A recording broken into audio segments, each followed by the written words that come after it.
welcome into the show, Gamecock Nation.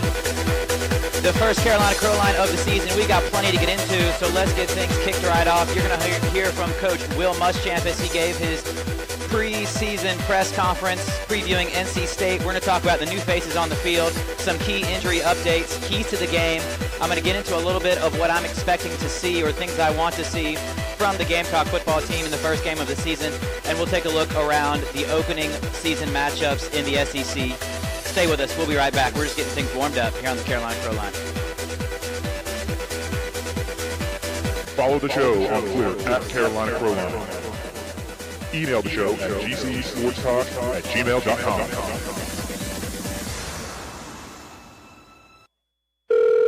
Hey, it's Jim. I can't take your call right now. I'm digging for oil in my basement to help pay for my family's mobile bill. A little crazy, you say? You try getting a data plan that has enough gigs for my family. And I thought braces were expensive. We definitely need a switch. Stuck in a dysfunctional family plan? Switch to Boost Best Family Plan right now and get 4 lines for just $25 per line, each with unlimited gigs. With Metro PCS, you only get 2 gigs per line for the same price. Plus, switch today and get up to 4 free phones, all on the fast and reliable Sprint nationwide network. Boost makes it easy to switch. Switching makes it easy to save. Offer ends 9/10/17. Requires 1 line to port in. Lines include unlimited data, talk, and text. Video streams optimized at up to 480p plus resolution. Music up to 500 kilobits per second and cloud gaming up to 2 megabits per second. Data deprioritization applies during congestion. Comparison based on Metro PCS's 2 gigabyte promo plan as of 4/25/17. For additional details, visit their website. Free phones while supplies last. Requires port in and activation on $100 plan. Coverage and offers not available everywhere. Restrictions apply. Welcome to Geico's Motorcycle Meanderings. I sure saved a lot of money by switching to Geico. I scored some big savings, and now I can use their mobile app 24/7 for all sorts of stuff. Life just makes sense now. What doesn't make sense is why don't bikers order in drive-thrus more often? Is it because the name drive-thru feels exclusionary? They should call it drive or ride-through. But then I'd need 3 extra arms to hold my drink and burger and fries. Nah, I'm happy with just 2 arms. Geico Motorcycle. Savings that make sense. Check out the Groupon app where you can save up to infinity, theoretically speaking. Actually, you can save up to $100 a week on what you do every day. Suppose you save $10 on tacos and took that $10 and used it to get more great restaurant deals on Groupon, like Italian or Chinese. Pretty soon, you could save a ton. Brunch? Check Groupon. Dinner plans? Check Groupon. Hungry? Use the top-rated Groupon app to save up to $100 a week on what you do every day. Download the app and save. Groupon.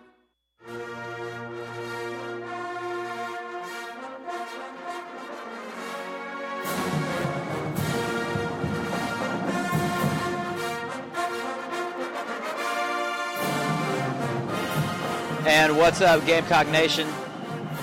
The football season is upon us, year 2, under Coach Will Muschamp here in Columbia.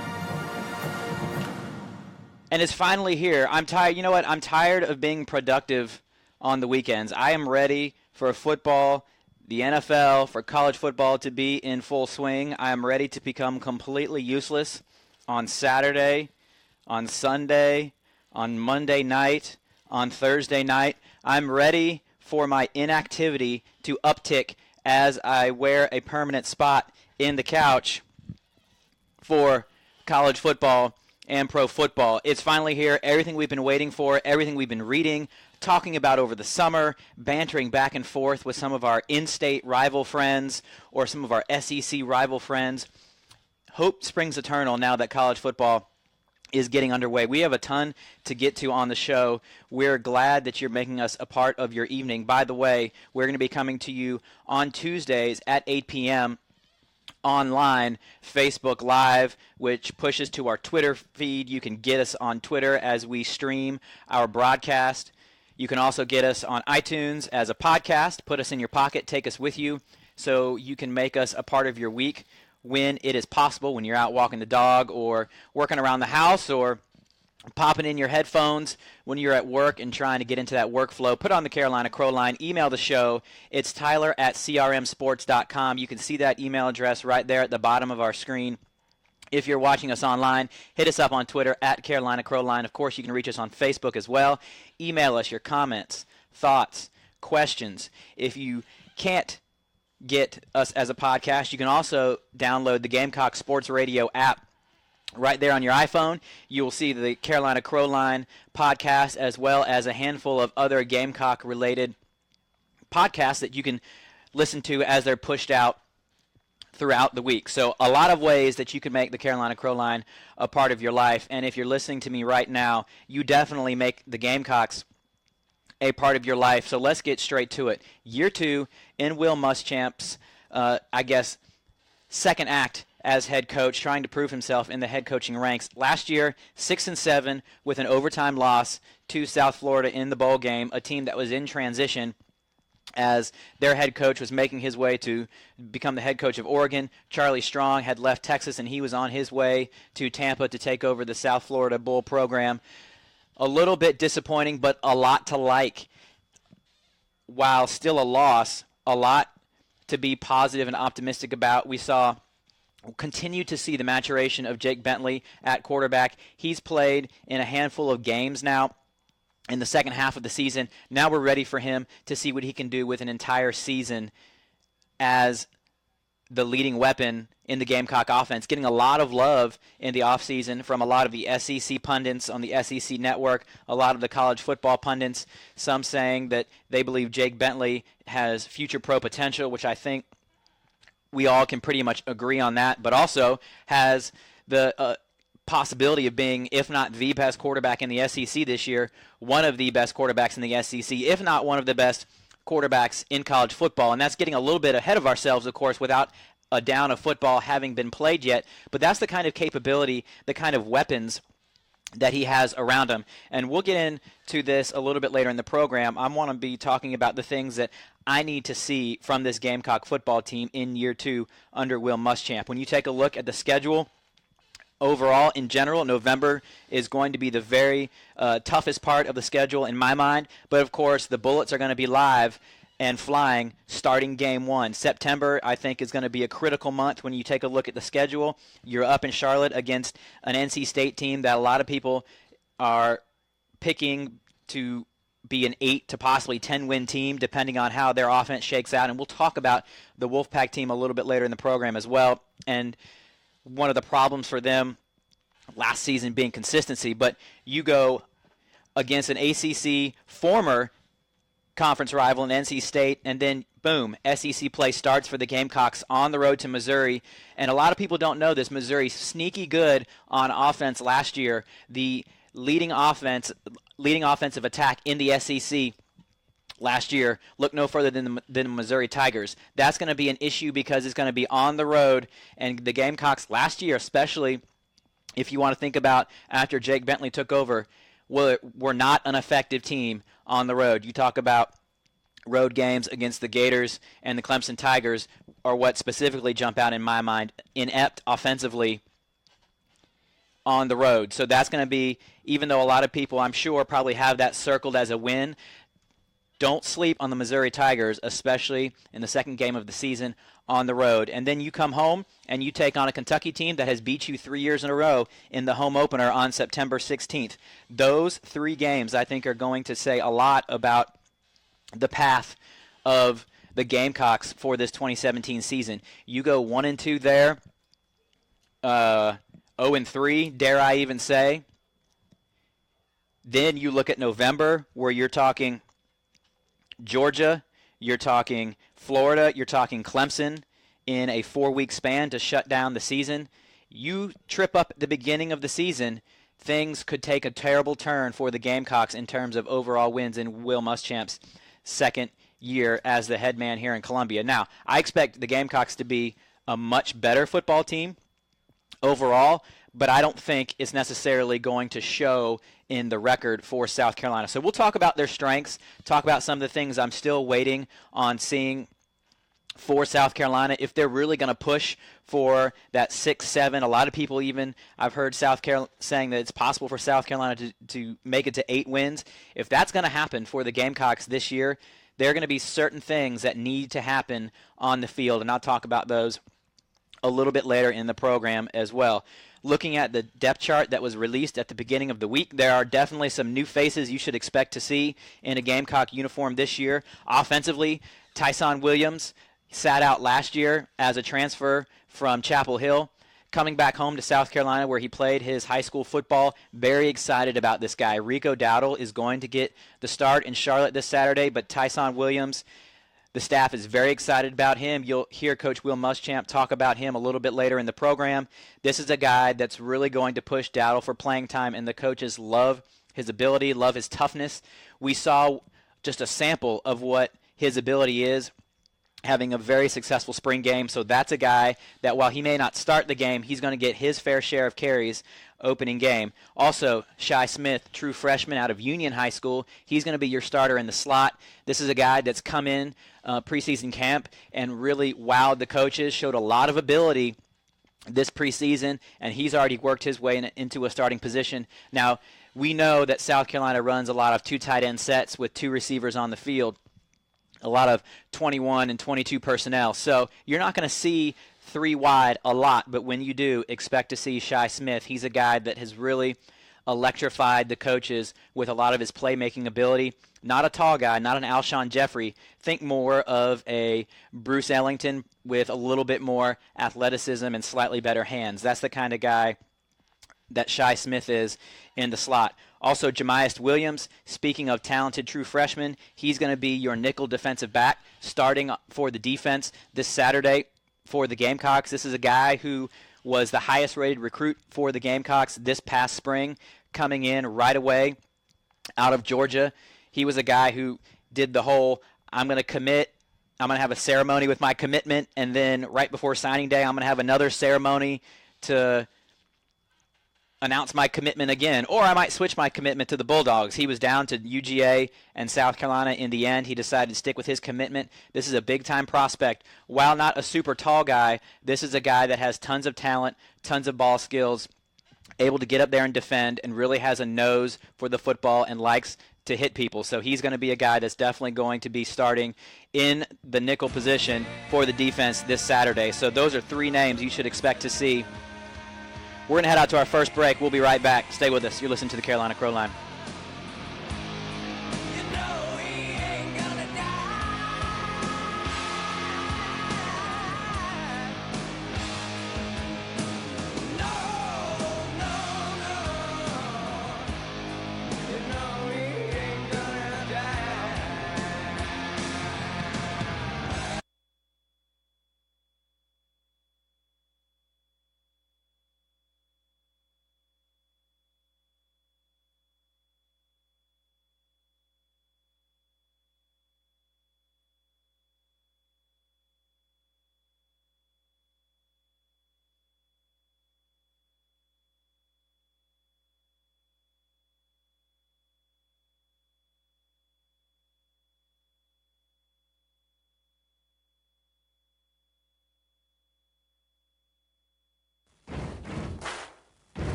You're a boy, make a big noise playing in the street. Gonna be a big man someday. You got mud on your face, you big disgrace. Kicking your can all over the place, singing, we will, we will. What's up, Gamecock Nation? We're back here on the Carolina CrowLine. We are just going through some new faces you should expect to see in a Gamecock uniform when they take the field this Saturday, Bank of America Stadium, against the NC State Wolfpack. This is a particularly interesting game to me because, number one, I love going up to Charlotte and playing some of the North Carolina teams. South Carolina has won their last 10 meetings against football teams from North Carolina. And don't get it twisted. It's not exactly like South Carolina has just walked in and dominated teams from North Carolina. If you think about the last time South Carolina went to Charlotte, they actually went up and knocked off the North Carolina Tar Heels in what, at the time, was Spurrier's very last season as head coach. It was pretty much all downhill from there. North Carolina actually doesn't lose another game until they lose in the ACC championship game, and were very highly ranked at the end of the season, while South Carolina started trending downward extremely quickly. So it was a little bit of an interesting turn of events there, but South Carolina currently not favored against NC State, and it really, if you listen to the college football media outside of the local Columbia market, if you take off your garnet-colored glasses and actually listen to some people who are college football fans that don't closely follow the Gamecocks, most people are not picking South Carolina to win. Can South Carolina win this football game? Absolutely. But when you take a look at what NC State is bringing back on offense, what they have on defense, we'll hear Coach Muschamp talk about that a little bit, and I'll mention some names later in the program. This team is no joke. The only concern, if I'm a Wolfpack guy, is this team has been very, very inconsistent. If you look no further than their schedule last year, you almost beat Clemson in Death Valley if you can make a field goal. You push Florida State all the way to the end of the game. Then you lose to Boston College at home. You lose badly to Louisville.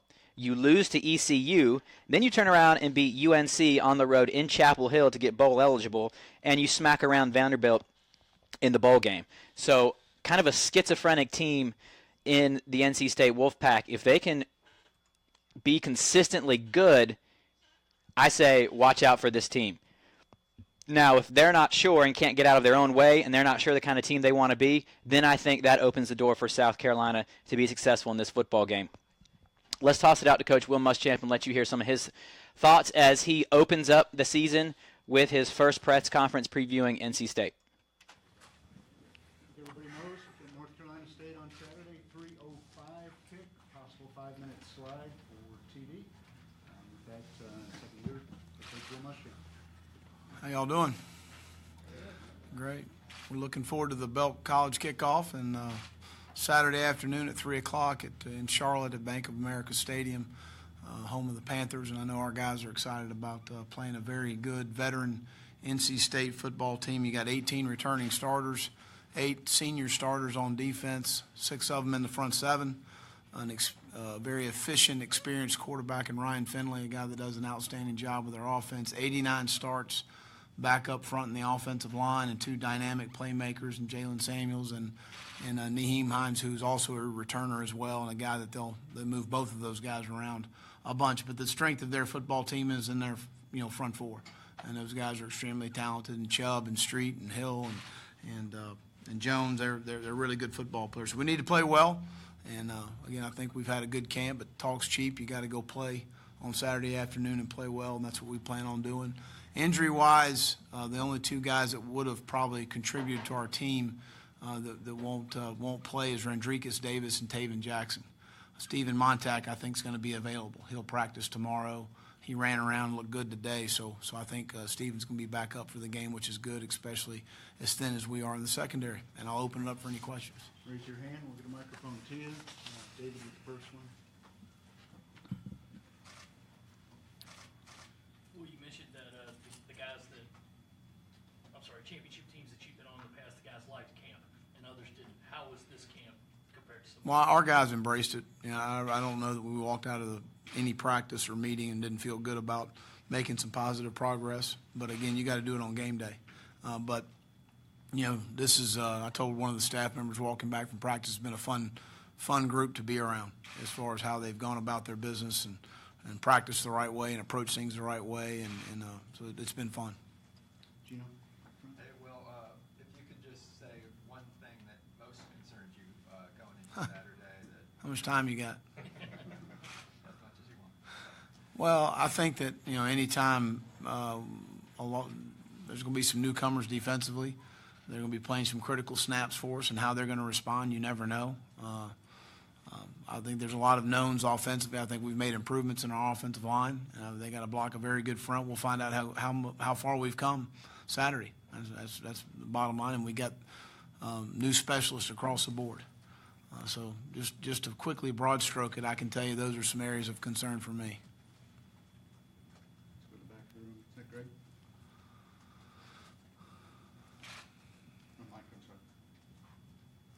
Hey, Will, I noticed 3 running backs listed on the depth chart. Can you take us through that decision? Did one guy just not separate himself from the rest, or are you comfortable playing all 3? Very comfortable playing all 3. All 3 are quality players, and all 3 are going to, Rico will probably start the game, and certainly Tyson's going to be a guy that's going to spell him. AJ will be in probably the 3rd series in the game.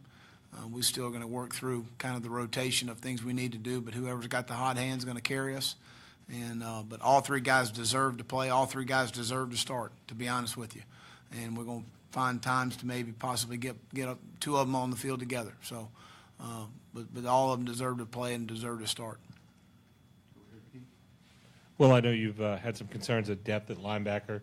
Does that mean Sky Moore plays as many plays as he can, or do you have to treat him a little differently just because he hasn't been out there in a while? Well, no, his conditioning level is fine, regardless of missing a season. That doesn't have anything to do with it. But I've got confidence in Eldridge Thompson and Sherrod Green, two guys that have continued to progress through camp in a very positive manner. And those guys are going to play. I mean, I told the defensive staff a couple days ago we got to script out our series as we move forward and make sure that one of those guys is in the game with Sky or TJ to make sure they've got a calming effect there as far as those things are concerned, and get the guys on the field together, as best we can. But I've got confidence in both Sherrod and Eldridge to do a good job for us. Will, do you have a starting place kicker? And if not, when do you make that decision? I'm still working through that, and we had a 1-minute situation today, but we'll still work through that again. I've got a lot of confidence in both Alex and Parker right now. Both of those guys certainly are more than capable of doing a good job for us.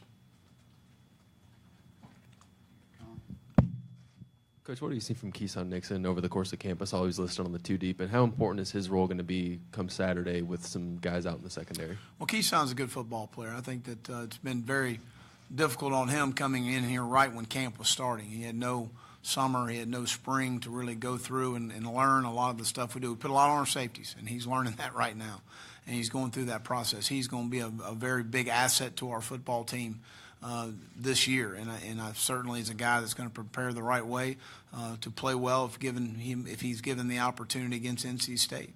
But I'm excited about him. I'm glad he's in our program. He's going to be a very productive player for us.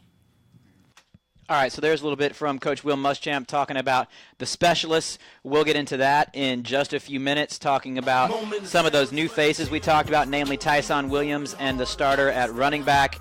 Talking about NC State as well, and on the other side of this break, we'll get into a little bit of the NC State personnel and preview that game right here on the Carolina CrowLine. Stay with us. We'll be right back.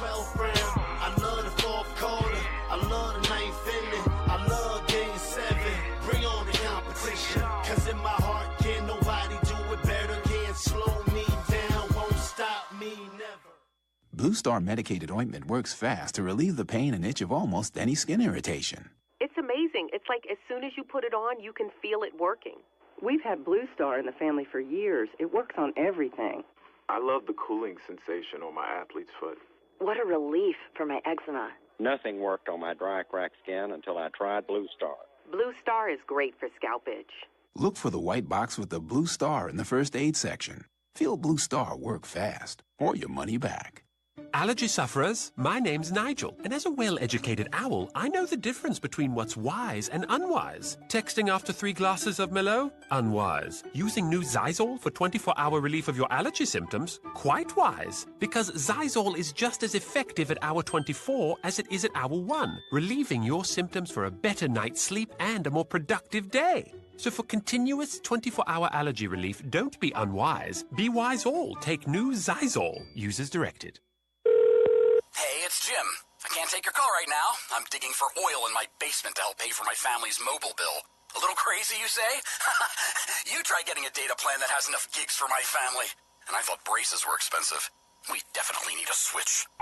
Stuck in a dysfunctional family plan? Switch to Boost Best Family Plan right now and get 4 lines for just $25 per line, each with unlimited gigs. With Metro PCS, you only get 2 gigs per line for the same price. Plus, switch today and get up to 4 free phones, all on the fast and reliable Sprint nationwide network.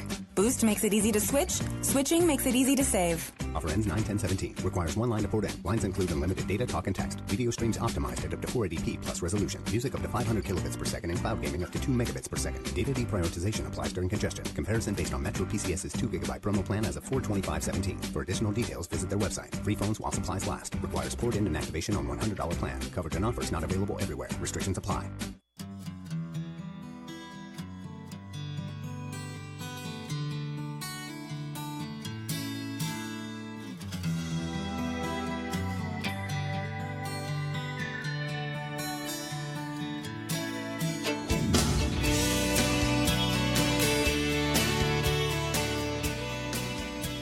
All right, welcome back to the program. You're listening to the Carolina CrowLine.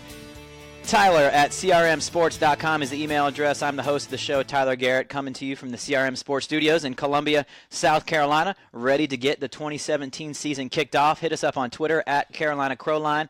Go ahead and tweet us your questions, thoughts, comments. If you agree with what I'm saying, if you think I should jump off of a bridge, tweet at me. It's fine. I can take it, I promise. You can get the show as a podcast. Just type in the Carolina CrowLine into iTunes.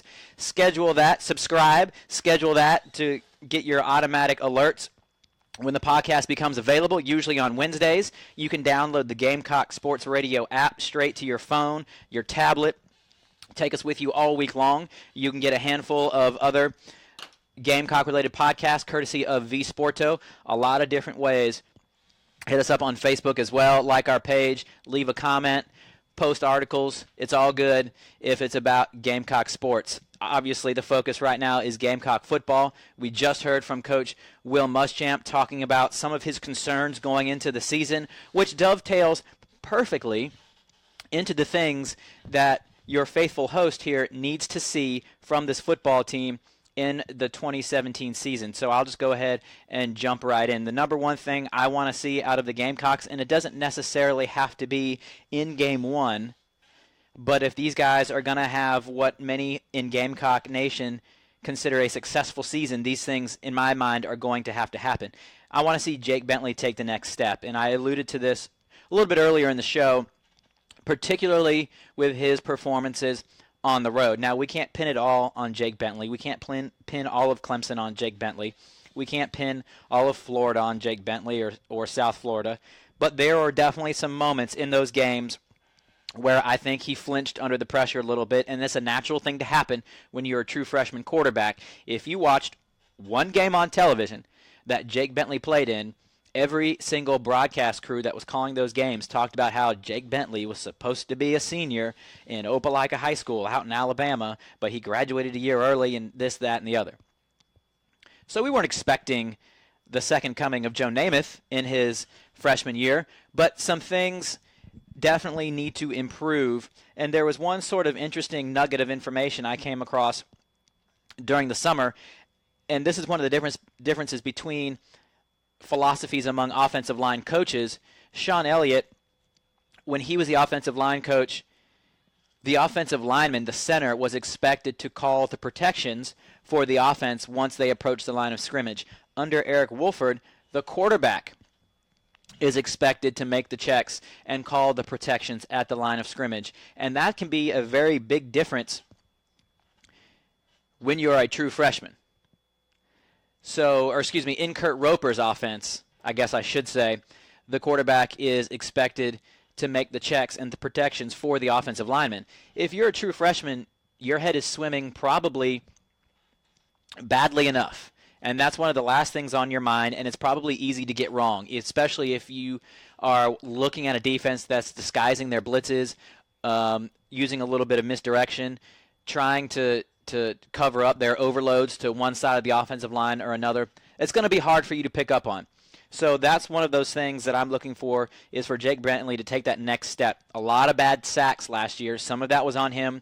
Some of that was from the offensive line, which goes perfectly with my next point. And I feel like as Gamecock fans, we have been talking about this for 5 straight seasons. The offensive line needs to establish the line of scrimmage. I want to see the offensive line go from being a middle-of-the-pack, average SEC offensive line to being pushed for one of the top 3 or top 4 offensive lines in the SEC. I firmly believe when you look back at 2012, 2013, 2011, the only thing that was stopping South Carolina from getting to a BCS Bowl, for challenging for multiple trips to the SEC championship game, was average at best offensive line play. You had the defensive personnel. You had a top defense in college football. You had some of the top playmakers in the SEC in Connor Shaw,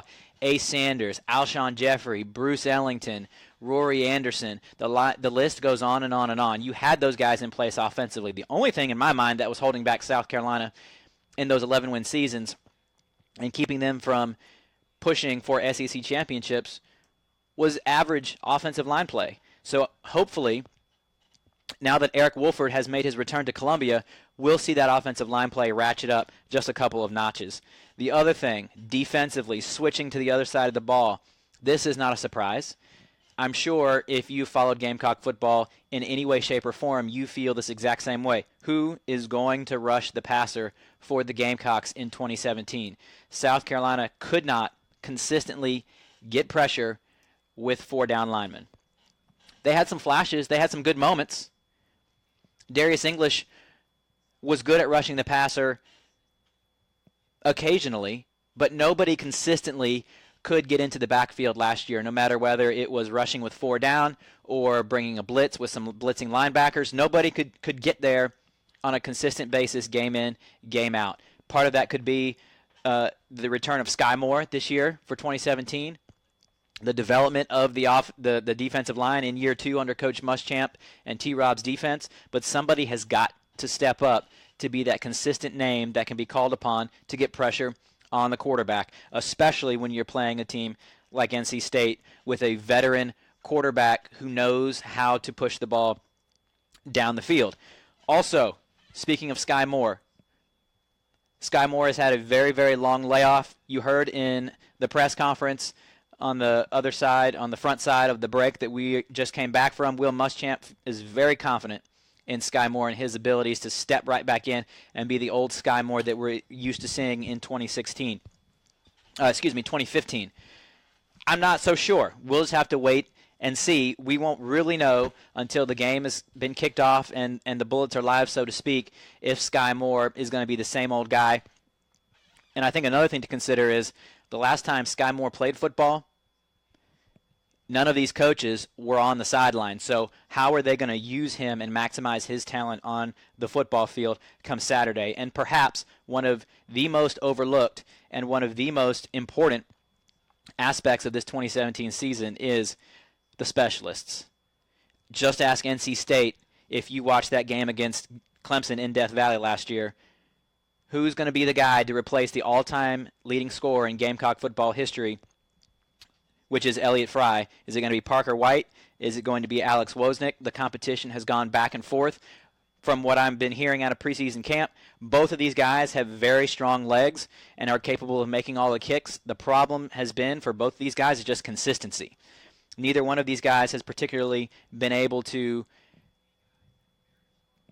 distance themselves from the other when it comes to being reliable and counted on to consistently make kicks. And that's a little scary going into the football season. So think back to the very first game of the season last year. Elliott Fry needs to make a 55-yard field goal just for South Carolina to beat Vanderbilt in Nashville. It could come down to something similar to that this Saturday in Charlotte. And if it does, who's going to be the guy that's going to be counted on to go out there with the ice in their veins and make that kick? So those are kind of the question marks. And you heard Muschamp mention it. He said, how much time do you have, when the question was asked, what are your concerns with this football team going into 2017? Those are just the most important ones that I see. We haven't even talked about defensive depth with a lot of injuries in the secondary. You heard him talk about Stephen Montauk. Jalen Dickerson is already out for the year. Taven Jackson is on the shelf. Keeson Nixon has missed time in the preseason. Javon Charleston, who was a former wide receiver, has been moved over to safety and just been put on scholarship. He's on the 2 deep at safety. So if you lose any of these guys in the defensive backfield, even though I think overall this is a unit that's going to be much more talented and much more effective, I think one of the main problems still exists. You've got unproven players in case anybody is to go down. And really and truly, that's kind of the case across all the defense. You are razor thin at linebacker. You've got Brunson. You've got Sky Moore coming back from a year off. You've got Bryson Allen Williams starting his senior year. And then you've got a bunch of guys who haven't played. You've got Sherrod Green, true freshman. Eldridge Thompson, junior college guy, just got to campus as your linebackers. So beyond that, you've got a bunch of greenhorns, I guess you could say. So razor thin on the defensive backfield, razor thin in the linebacking core, and then you're still looking for someone to dominate and take over as the pass rush guy for the Gamecocks on the defensive front. So those are just a couple of the concerns. Now, these aren't things that I think are going to sink South Carolina's season. But if some of these things don't take place, I don't think South Carolina can have a very good season. And there's not really a warm-up game per se. You're not starting the season against an Appalachian State or a Charleston Southern or anybody like that. You're going on the road to a neutral site game against a team that's expected to challenge for the ACC, and a lot of people think could win anywhere from 8 to 10 games. So those are the things that I'm looking for. Go ahead and tweet to us some of the concerns that you have, some of the things you expect to see in year 2 under Will Muschamp, at Carolina CrowLine, Tyler at crmsports.com. Let's go ahead and take a look around the rest of the SEC for the opening weekend. A lot of these games I'm sure you're already familiar with. Florida taking on Michigan down in Texas. Georgia opens the season at home against Appalachian State. Kentucky is on the road at Southern Mississippi. Missouri State, Tennessee starts with another interconference matchup against Georgia Tech. Vandy goes on the road to Middle Tennessee State. That's kind of interesting. Of course, the big-time marquee game of the weekend, Alabama and Florida State. Arkansas takes on FAMU. Auburn, Georgia Southern. LSU takes on BYU, who, by the way, already played last week. I don't know if you guys missed it, but college football actually started last week. Mississippi State takes on Charleston Southern. Ole Miss at home against South Alabama, and then Texas A&M goes and takes on the UCLA Bruins. So the SEC, I like what the SEC does. They're not afraid to go ahead and start the season with the big-time games. Of course, I would make Alabama, Florida State the marquee matchup in the SEC. Right beneath that, I would have your Florida, Michigan, and then probably number 3 or 4, either South Carolina, NC State, or Tennessee, Georgia Tech. Again, the ACC has been one of those conferences that have started to been puffing up their chest and talking about knocking the SEC off the throne for the best conference in all of college football.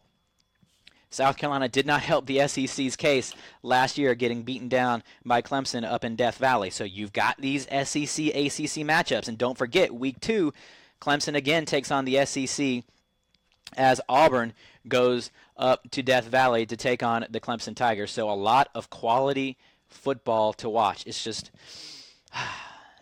looking forward to sitting down and doing nothing. And like I said at the opening of the program, I'm just going to try my best to be as unproductive as I possibly can starting bright and early Saturday morning. We're going to head out to another break, but please stay with us. You're listening to the Carolina CrowLine.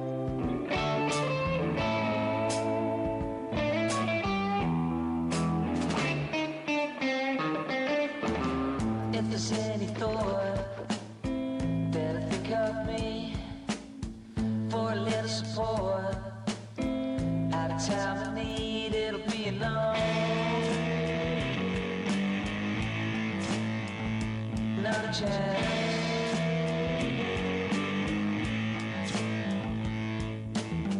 Johnny hates town. Can't see or hear. Can't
What's up, Gamecock fans? We are back here on the Carolina CrowLine, just chugging through the first program of 2017.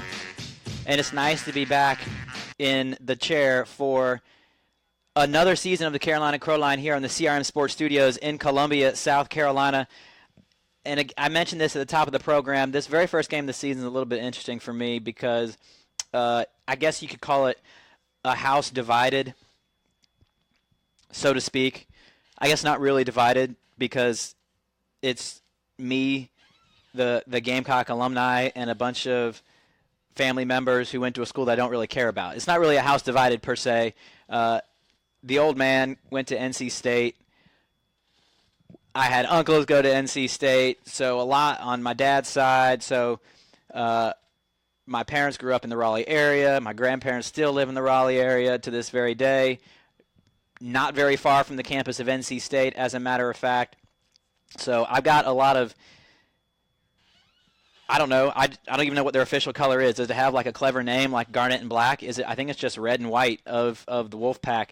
They haven't had a lot to cheer about, especially in the football program, since Phillip Rivers left. So now that a lot of people are starting to pick NC State to have a pretty good run in the ACC this year, to be one of Dave Doran's best teams since he's been the head coach there, now all of a sudden the Wolfpack faithful on my dad's side of the family are starting to chirp up a little bit, even though the Wolfpack were completely useless when they had Russell Wilson as their quarterback.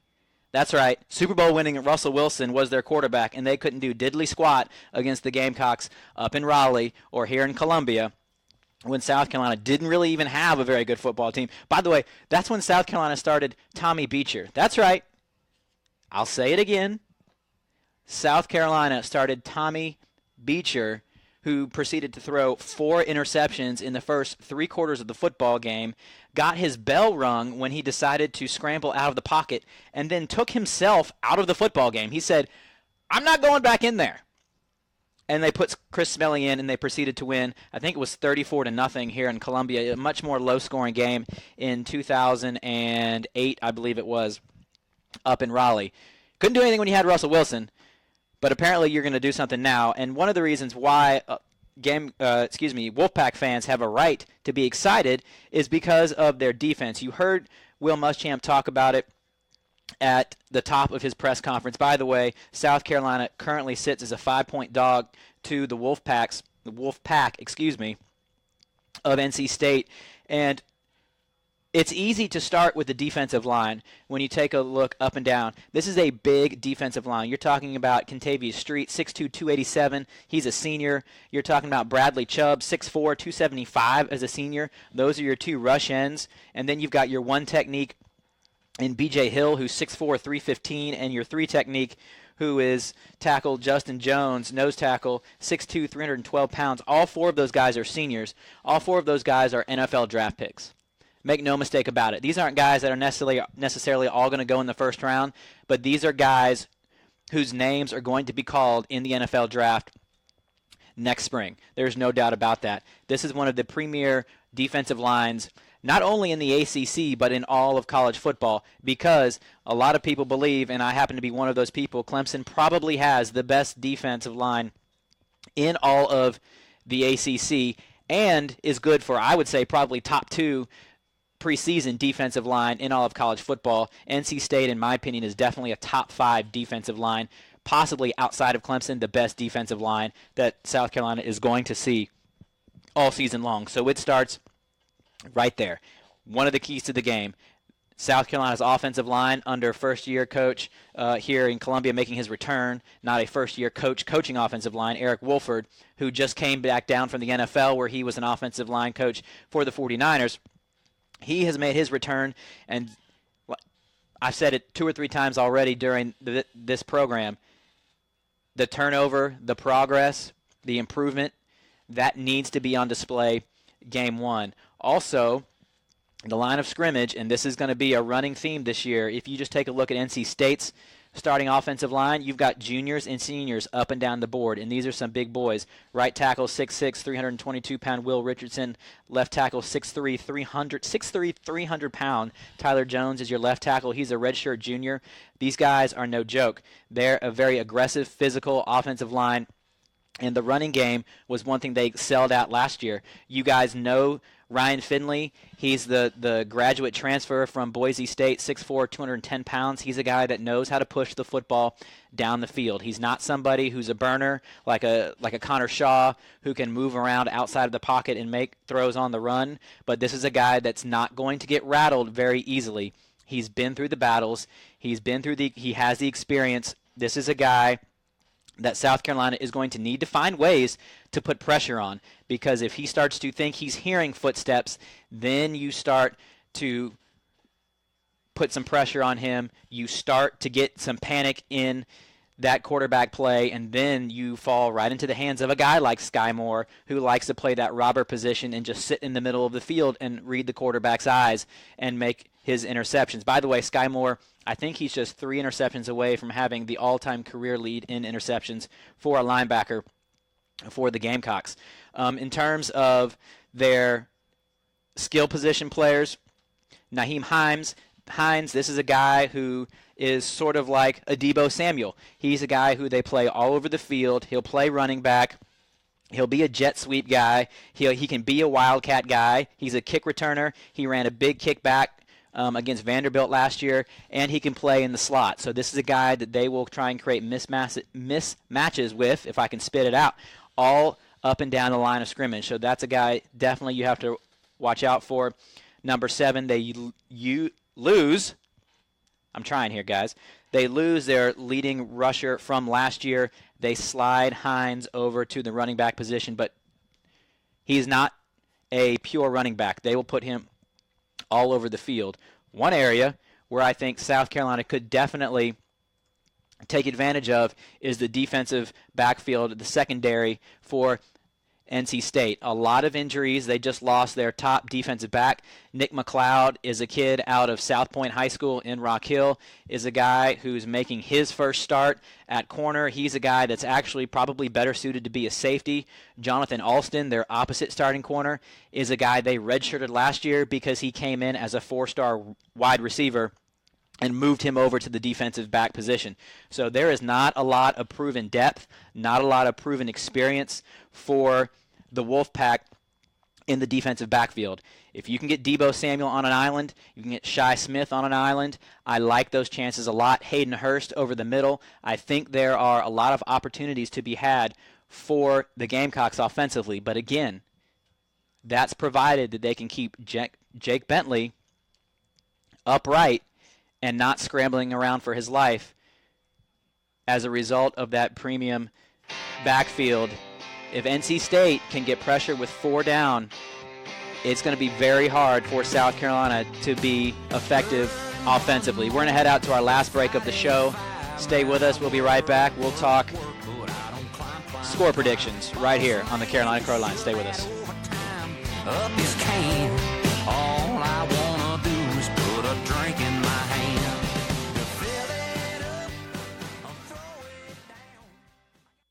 Okay, keep your eyes closed. Okay. I want to show you my first ever painting. Ooh, all right. Okay.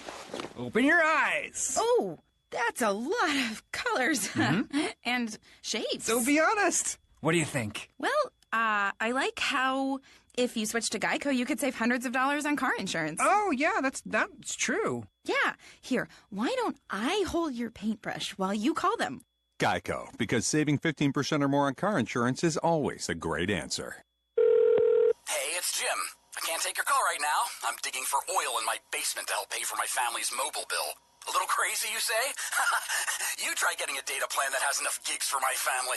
And I thought braces were expensive. We definitely need a switch.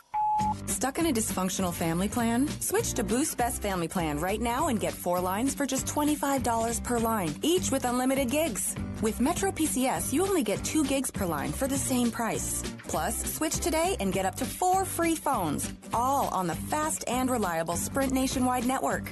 Boost makes it easy to switch. Switching makes it easy to save. Offer ends 9/10/17. Requires 1 line to port in. Lines include unlimited data, talk, and text. Video streams optimized at up to 480p plus resolution. Music up to 500 kilobits per second and cloud gaming up to 2 megabits per second. Data deprioritization applies during congestion. Comparison based on Metro PCS's 2 gigabyte promo plan as of 4/25/17. For additional details, visit their website. Free phones while supplies last. Requires port in and activation on $100 plan. Coverage and offers not available everywhere. Restrictions apply. Check out the Groupon app where you can save up to infinity, theoretically speaking. Actually, you can save up to $100 a week on what you do every day. Suppose you save $10 on tacos and took that $10 and used it to get more great restaurant deals on Groupon, like Italian or Chinese. Pretty soon, you could save a ton. Brunch? Check Groupon. Dinner plans? Check Groupon. Hungry? Use the top-rated Groupon app to save up to $100 a week on what you do every day. Download the app and save. Groupon.